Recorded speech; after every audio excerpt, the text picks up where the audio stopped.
കർണാടകയിലെ ശിരൂരിൽ മണ്ണിടിച്ചിലിൽ കാണാതായ കോഴിക്കോട് സ്വദേശി അർജുനായി ഗംഗാവലി നദിയിൽ ഇറങ്ങിയുള്ള പരിശോധന ഇന്നുണ്ടായിക്കില്ല. ഗംഗാവലി നദിയിൽ അടിയൊഴുക്ക് ശക്തമാണ്. പുഴയിൽ രൂപപ്പെട്ട മൺകൂന നീക്കം ചെയ്യുന്നതാകും രക്ഷാദൌത്യത്തിന്റെ അടുത്ത ഘട്ടം. ഇതിനായി തൃശൂരിൽ നിന്ന് ഡ്രഡ്ജിംഗ് യന്ത്രം എത്തിക്കും. അതിനു മുൻപായി യന്ത്രത്തിന്റെ ഓപ്പറേറ്ററും കൃഷിവകുപ്പിലെ ഉദ്യോഗസ്ഥനും ചിരൂരിലെത്തി അടിയൊഴുക്കുള്ള നദിയിൽ യന്ത്രം പ്രവർത്തിപ്പിക്കാനാകുമോ എന്ന് പരിശോധിക്കും. അതേസമയം കരസേനയുടെ തിരച്ചിൽ തുടരും. ശിരൂരിൽ നിന്ന് എസ് വിനേഷ് കുമാർ ചേരും. വിനേഷിലോട്ടെത്താം ഉടൻ തന്നെ എന്ന് പ്രതീക്ഷിക്കുന്നു. ഇന്ന് അർജുനെ കാണാതായിട്ട് 14 ദിവസം പൂർത്തിയാവുകയാണ്. പക്ഷേ ഈ ദിവസം ഇന്ന് നദിയിൽ തിരച്ചിലുണ്ടായേക്കില്ല എന്ന കാര്യമാണ് മനസ്സിലാക്കാൻ സാധിക്കുന്നത്. ഏറ്റവും പ്രധാനമായി കൃത്യമായ സമ്മർദ്ദം സംസ്ഥാന സർക്കാരിന്റെ ഭാഗത്തുനിന്ന് ഉണ്ടായിരുന്നു. തിരച്ചിൽ നിർത്തരുതെന്ന് ആവശ്യപ്പെട്ട്, പക്ഷെ അപ്പോഴും പ്രതികൂല കാലാവസ്ഥ വലിയ വെല്ലുവിളി ഉയർത്തുന്ന പശ്ചാത്തലത്തിൽ കർണാടക തൽക്കാലത്തേക്ക് മാത്രം നദിയിൽ തിരച്ചിലുണ്ടാവില്ല എന്നുള്ള വിവരമാണ് പുറത്തുവരുന്നത്.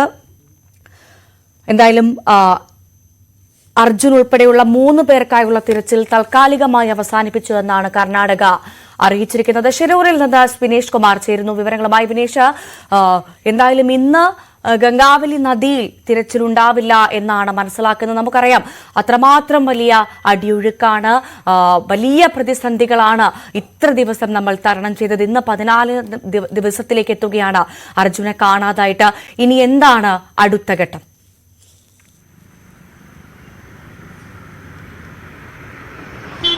അടുത്ത ഘട്ടത്തിലേക്ക് പോകുമ്പോൾ അടുത്ത ഘട്ട ദൗത്യം എന്നുള്ളത് ഇനി പ്രധാനമായും ഡ്രഡ്ജിംഗ് ഉപയോഗിച്ചുകൊണ്ട് ഇവിടെ മണ്ണ് മാറ്റിയിടുക എന്നുള്ളതാണ്. അതിന് തൃശ്ശൂരിൽ നിന്ന് ഡ്രഡ്ജിംഗ് യന്ത്രം കൊണ്ടുവരുന്നത് ഉൾപ്പെടെയുള്ള നടപടിയിലേക്ക് പോവും. പക്ഷേ അത് ഇത്രത്തോളം കുത്തൊഴുക്കുള്ള ഗംഗാവലി നദിയിൽ അത് ഉപയോഗിക്കാൻ കഴിയുമോ എന്നുള്ള കാര്യത്തിൽ ഒരു സംശയം നിലനിൽക്കുന്നുണ്ട്. കർണാടകയെ സംബന്ധിച്ചിടത്തോളം കർണാടക ആ സംശയം കേരളത്തെ അറിയിക്കുകയും ചെയ്തിട്ടുണ്ട്. പക്ഷേ ഇത് 25 അടി വരെയുള്ള സ്ഥലങ്ങളിൽ ഇത് ഉപയോഗിക്കാൻ കഴിയും, അല്ലെങ്കിൽ നിന്നുകൊണ്ട് നിർത്തിക്കൊണ്ട് വെള്ളത്തിൽ നിർത്തിക്കൊണ്ട് ഇത് മണ്ണ് മാറ്റാൻ കഴിയും എന്നുള്ളതാണ് ഇത് സംബന്ധിച്ച് ഇവർ പറയുന്നത്. അതായത് കേരളത്തിലെ മണ്ണുത്തി സർവകലാശാലയിലാണ് ഇതുള്ളത്. അവർ പറയുന്ന അനുസരിച്ചാണെങ്കിൽ ഇത് വളരെ പവർഫുള്ളാണ്, ഒപ്പം തന്നെ പെർഫെക്റ്റായി ഇത് ചെയ്യാൻ കഴിയും എന്നും പറയുന്നുണ്ട്. പക്ഷേ അത് എത്രത്തോളം ഗംഗാവലിയിൽ എത്തുമ്പോൾ എത്രത്തോളം നടക്കും എന്നുള്ള കാര്യത്തിൽ സംശയമുണ്ട്. അത് എന്തായാലും അത്തരത്തിലുള്ള പരിശോധനകൾ നടത്തണം. ആ പരിശോധന നടത്താനുള്ള സംഘം തൃശ്ശൂരിൽ നിന്ന് പുറപ്പെടും എന്ന് തന്നെയാണ് നമുക്ക് ലഭ്യമാവുന്ന വിവരം.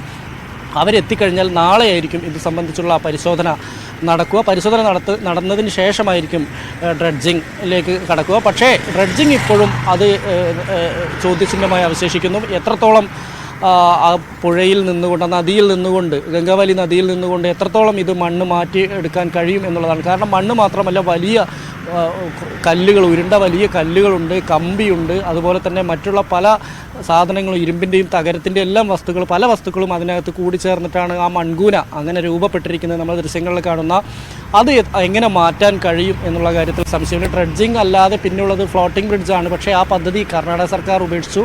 ആദ്യം അങ്ങനെ ചെയ്യാം, അതിൻ്റെ ഫ്ലോട്ടിങ്ങിനുള്ള പാൻഡൂൺ കൊണ്ടുവരാം, രാജസ്ഥാനിൽ നിന്ന് കൊണ്ടുവരും എന്നൊക്കെ പറഞ്ഞതാണ്. പിന്നീട് അത് ഒഴിവാക്കി.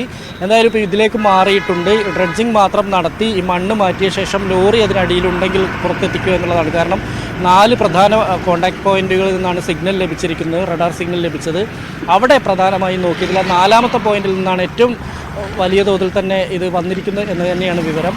അവിടെയായിരിക്കും പ്രധാനമായും പരിശോധന നടത്തേണ്ടതുള്ളത്. പക്ഷേ കർണാടകയുടെ സഹകരണം എത്രത്തോളം ഉണ്ടാവും എന്നുള്ളത് കണ്ടറിയണം. കാരണം കർണാടക ഇക്കാര്യത്തിൽ ഒരു നിലപാട് വ്യക്തമാക്കിയിട്ടില്ല. ഇപ്പോൾ ഈ ഡ്രഡ്ജിങ്ങിന് ആവശ്യമായ എക്യുപ്മെൻറ്റ്സ്, മെഷീൻ ഇവിടെ എത്തിക്കുന്നത് സംബന്ധിച്ച് കർണാടക തങ്ങളുടെ നിലപാട് എന്തായാലും വ്യക്തമാക്കിയിട്ടില്ല. വിനേഷ് സൂചിപ്പിച്ചതുപോലെ തന്നെ ഏറ്റവും പ്രധാനമായി ഇപ്പോൾ ഓരോ യന്ത്രങ്ങൾ പുതിയതായി എത്തുന്നു എന്ന് പറയുമ്പോൾ നമ്മളെ സംബന്ധിച്ചത് വലിയ പ്രതീക്ഷയാണ് നൽകുന്നത്.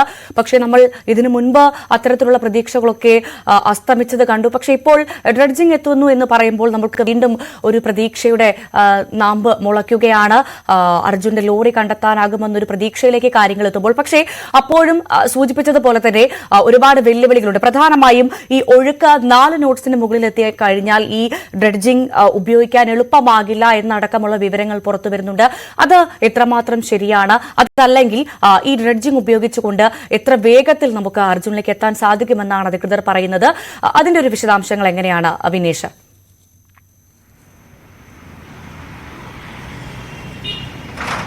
ഡ്രഡ്ജിങ് ഉപയോഗിക്കാൻ പറ്റുന്ന സ്ഥലം എന്നുള്ള രീതിയിൽ അവർ പറയുന്നത്, അതായത് ഈ മണ്ണുത്തി സർവകലാശാലയിൽ അത് ഉപയോഗിക്കുന്നത് സംബന്ധിച്ച് ശക്തമായ അടിയൊഴുക്കുള്ള സ്ഥലങ്ങളിൽ ഇത് നിൽക്കുന്ന കാര്യത്തിൽ സംശയമുണ്ട്. കാരണം ഇത് അവിടെ പ്രവർത്തിപ്പിക്കുന്ന കാര്യത്തിൽ സംശയമുണ്ട്. കാരണം നമ്മൾ കേരളത്തിലെ ഒരു നദിയെ അല്ലെങ്കിൽ കേരളത്തിലെ ഒരു കുളത്തിലോ അല്ലെങ്കിൽ അങ്ങനത്തെ ഒരു ജലാശയത്തിലോ കൊണ്ടുവന്ന് ഈ ഡ്രഡ്ജിങ് നടത്തുന്ന പോലെ അല്ല യഥാർത്ഥത്തിൽ ഈ യന്ത്രം ഉപയോഗിക്കേണ്ടത്. കാരണം ഇത് ഗംഗാവാലി പുഴയിൽ അതിശക്തമായ അടിയൊഴുക്കുള്ള ഒരു സ്ഥലമാണ്. ആ അടിയൊഴുക്ക് തടയുക എന്നുള്ളത്, ആ അടിയൊഴുക്ക് നിന്നുകൊണ്ട് അതിനെ അതിജീവിച്ചുകൊണ്ട് ഇത് ഇത്തരം ഈ ഒരു പ്രവൃത്തിയിലേക്ക് ഇതിനെ ഏർപ്പെടാൻ കഴിയുമോ എന്നതുൾപ്പെടെയുള്ള കാര്യങ്ങളിൽ വിദഗ്ധർക്ക് സംശയമുണ്ട്. അതുകൊണ്ട് തന്നെ അവിടെ നിന്നുള്ള ടെക്നീഷ്യൻ സംഘം ഇവിടെ വന്ന് കൃത്യമായി തന്നെ ഈ നദിയിൽ ഇത് ഇറക്കി വെക്കാൻ കഴിയുമോ എന്നതുൾപ്പെടെയുള്ള കാര്യങ്ങൾ പരിശോധിച്ച ശേഷമായിരിക്കും ഇത് കൊണ്ടുവരിക. എന്തായാലും ആ സംഘം ഇന്ന് രാത്രിയോടുകൂടി ഷിരൂരിലെത്തും എന്നുള്ളതാണ് നമുക്ക് ലഭിക്കുന്ന വിവരം. അങ്ങനെയെങ്കിൽ നാളെ രാവിലെ അവർ ഇത് സംബന്ധിച്ച് കൃത്യമായ ഒരു പരിശോധനയ്ക്ക് ഇറങ്ങും. എന്തായാലും ഇന്നിപ്പോൾ ദേശീയപാത തുറന്നു കൊടുക്കുന്ന കാര്യത്തിൽ തീരുമാനമായിട്ടില്ല. ഇപ്പോഴും അവിടെ അടഞ്ഞു കിടക്കുകയാണ്. വാഹനങ്ങൾക്കോ അങ്ങോട്ട് മറ്റു ആർക്കും പ്രവേശനമില്ല. കാരണം കരസേന ഇപ്പോഴും അവിടെ തന്നെയുണ്ട്. അവിടെ മണ്ണ്, റോഡിലേക്കും മറ്റും വന്ന മണ്ണും കല്ലും മരങ്ങളും മറ്റു സാധനങ്ങളും എല്ലാം തന്നെ നീക്കിക്കൊണ്ടിരിക്കുന്ന ഒരു പ്രവൃത്തി ഇപ്പോഴും ഇന്നും തുടരുന്നുണ്ട്. അതുകൊണ്ട് തന്നെ മിക്കവാറും നാളെയായിരിക്കും റോഡ് തുറന്നു കൊടുക്കുക. പക്ഷേ രാത്രിയിൽ വാഹനങ്ങൾക്ക് അനുമതി നൽകുന്നുണ്ട്. ഒരുപക്ഷെ ഇന്ന് ഉച്ചയ്ക്ക് ശേഷമോ അല്ലെങ്കിൽ നാളെയോ പൂർണ്ണമായും റോഡ് തുറന്നു കൊടുക്കുന്നതിലേക്ക് കാര്യങ്ങൾ പോകും. ഇപ്പോൾ തന്നെ ഈ റോഡിലൂടെ വാഹനങ്ങൾ പകുതി വരെ മാത്രമേ പോകാൻ കഴിയുന്നുള്ളൂ. ഇവിടെ നിന്ന് അവിടെ ബ്ലോക്ക് ചെയ്ത സ്ഥലത്തേക്ക് ഇപ്പോൾ നമ്മൾ നിൽക്കുന്ന ഇവിടെ നിന്ന് 3 കിലോമീറ്ററാണ് ദൂരമുണ്ട്. അതുകൊണ്ട് തന്നെ അവിടേക്ക് വാഹനങ്ങൾ അവിടം വരെ മാത്രം പോകാൻ മാത്രമേ വാഹനങ്ങൾക്ക് പറ്റുന്നുള്ളൂ. ദേശീയപാതയാണ്, ഒന്ന് മംഗലാപുരത്തേക്കുള്ള റൂട്ടാണ്. പക്ഷേ മംഗലാപുരത്തേക്ക് പോകാൻ കഴിയുന്നതാണെങ്കിൽ ഇപ്പോൾ ചുറ്റി പോകണം, മറ്റു വഴിയിലൂടെ പോകേണ്ട അവസ്ഥയാണുള്ളത്. ആ റോഡും അത്ര നല്ലതല്ല. അപ്പോൾ അതുകൊണ്ട് അത് എത്രയും പെട്ടെന്ന് ഗതാഗതത്തിന് വേണ്ടി തുറന്നു കൊടുക്കുന്നതിലേക്ക് സർക്കാർ എത്തിച്ചേരും. ജില്ലാ ഭരണകൂടം അത്തരം നടപടി സ്വീകരിക്കും. എന്തായാലും തെരച്ചിൽ തുടരാൻ തന്നെയാണ് തീരുമാനം. പക്ഷേ വെള്ളത്തിലുള്ള തെരച്ചിൽ ഇപ്പോൾ തൽക്കാലം പുഴയിലുള്ള അവിടെയാണ് ഏറ്റവും പ്രധാനമായി കർണാടക സർക്കാർ ഈ തിരച്ചിൽ പൂർണ്ണമായും അവസാനിപ്പിക്കുക എന്ന ഘട്ടത്തിലേക്ക് കാര്യങ്ങൾ കൊണ്ടെത്തിച്ചതായിരുന്നു. പക്ഷെ അപ്പോൾ അവിടെ നമ്മുടെ സർക്കാർ, കേരളത്തിലെ സർക്കാരിന്റെ ഒരു വലിയ സമ്മർദ്ദത്തിന് പുറത്താണ്. എന്നാൽ പൂർണ്ണമായി ഞങ്ങൾ ഈ തിരച്ചിൽ അവസാനിപ്പിക്കുന്നില്ല, സാഹചര്യം അനുകൂലമാകുമ്പോൾ, പ്രകൃതി അനുകൂലമാകുന്ന സാഹചര്യത്തിൽ വീണ്ടും തിരച്ചിൽ തുടരാമെന്നതിലേക്ക് കർണാടക കാര്യങ്ങൾ കൊണ്ടെത്തിച്ചു എന്നാണ് ഇപ്പോൾ മനസ്സിലാക്കുന്നത്. അങ്ങനെയാണെങ്കിൽ ഈ വിജയിക്കില്ല എന്ന് ഉറപ്പിച്ച ദൌത്യം എന്ന തരത്തിലേക്കാണോ കർണാടക ഇപ്പോൾ കാര്യങ്ങൾ നോക്കിക്കാണുന്നത്? എന്താണ് അവിടെ നിന്ന് വിനേഷിന് മനസ്സിലാക്കാൻ സാധിച്ചത്?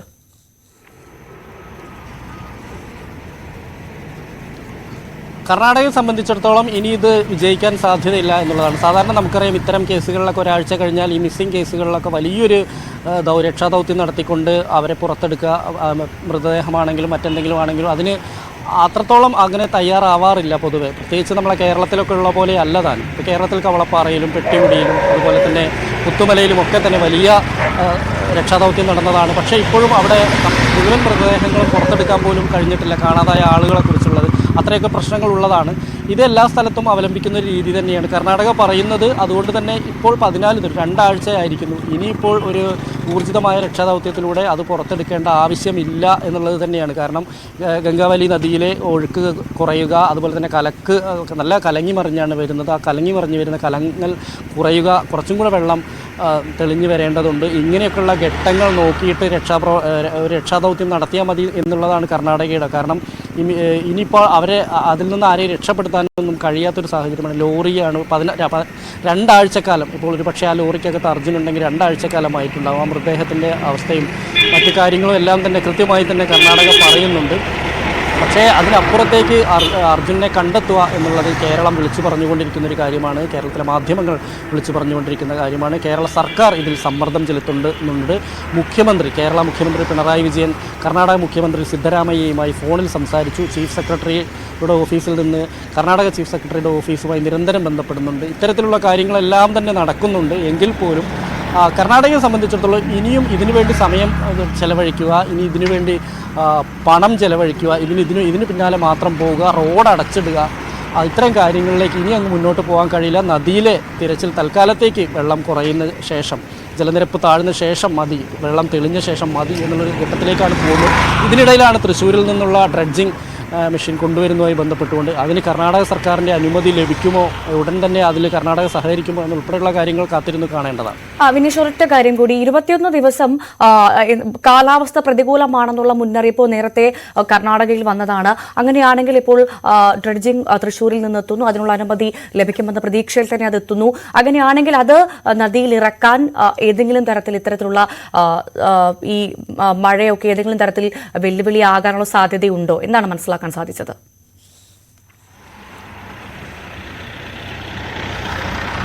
തീർച്ചയായും മഴയുണ്ട് എന്നുള്ളത് ഒരു വസ്തുതയാണ്. കാരണം മഴ ഇടവിട്ട് മഴയുണ്ട്. ഓറഞ്ച് അലേർട്ടാണ് ഇവിടെ പ്രഖ്യാപിച്ചിട്ടുള്ളത്. അടുത്ത 21 ദിവസത്തോളം മഴ ഉണ്ടാവും എന്ന് കേൾക്കുന്നുണ്ട്. കാരണം ഇപ്പോൾ അത് ഒരു 4-5 ദിവസമായി, ഇനി ഒരു രണ്ടാഴ്ചക്കാലമെങ്കിലും മഴ ഉണ്ടാവും എന്ന് പറയുന്നു.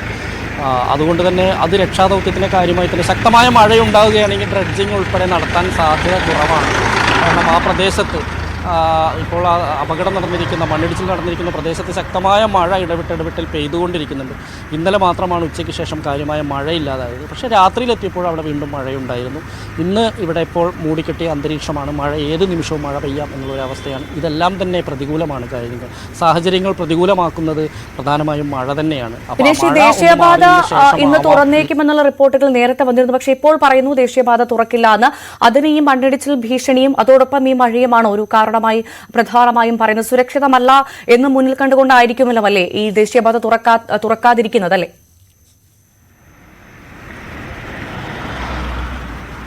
തീർച്ചയായും അങ്ങനെ വേണം കരുതാൻ. കാരണം ഇന്ന് തുറന്നേക്കും എന്നുള്ളതാണ് ഇന്നലെ നമുക്ക് ലഭിച്ച വിവരം. ഇന്ന് ദേശീയപാത തുറന്നു കൊടുക്കും എന്നായിരുന്നു പറഞ്ഞത്. പക്ഷേ ഇപ്പോൾ പറയുന്നു അത് ഇനിയും കരസേനയ്ക്ക് അവിടെ കുറച്ച് മണ്ണ് നീക്കുന്നത് ഉൾപ്പെടെയുള്ള നടപടികൾ നടന്നു വരുന്നുണ്ട്. കരസേന അവിടെ തന്നെയുണ്ട്. മാത്രമല്ല അവിടെ ഇപ്പോഴും ആ കുന്നിൻ പ്രദേശത്ത് വലിയ തോതിൽ വിള്ളലുണ്ട്. അവിടെ മഴ പെയ്തുകൊണ്ടിരിക്കുന്ന സമയത്ത് അതുകൊണ്ടാണ് മാധ്യമപ്രവർത്തകർ ഉൾപ്പെടെ ആ പ്രദേശത്ത് അധിക സമയം നിർത്തുകയോ ദൃശ്യങ്ങൾ പകർത്തുന്നത്, പെട്ടെന്ന് അവിടെ നിന്ന് മാറ്റുന്നത്. കാരണം മഴ ശക്തമായി പെയ്തു കഴിഞ്ഞാൽ ഇനി അവിടെ ഇടിഞ്ഞാൽ സമാനമായ രീതിയിലുള്ള ദുരന്തം ഉണ്ടാവും എന്ന് തന്നെയാണ് പറയുന്നത്. അങ്ങനെ വരികയാണെങ്കിൽ ബുദ്ധിമുട്ടുണ്ടാവും. അതുകൊണ്ട് തന്നെ മഴ ശക്തമായി പെയ്യുന്നത് കൊണ്ട് തന്നെയാണ് അവിടെ ദേശീയപാത തൽക്കാലം തുറന്നു കൊടുക്കാത്തത്. പക്ഷേ ഇനി അത് എങ്ങനെയായിരിക്കും അതിൻ്റെ മറ്റ് നടപടിക്രമങ്ങൾ എന്നുള്ള കാര്യത്തിൽ തീരുമാനമായിട്ടുള്ളത്. കർണാടക ജില്ലാ കളക്ടർ ഉൾപ്പെടെ ഇന്ന് വീണ്ടും ഒരു പക്ഷേ അവിടെ പോകാനുള്ളൊരു സാധ്യത ഉണ്ട്. അത് മനസ്സിലാക്കിയ ശേഷമായിരിക്കും ദേശീയപാത തുറന്നു കൊടുക്കുക എന്നാണ് നമുക്കറിയാൻ കഴിയുന്നത്. തീർച്ചയായും അതാണ് സാഹചര്യം. എസ് വിനേഷ് കുമാറാണ് വിവരങ്ങൾ പങ്കുവച്ചത്. എന്തായാലും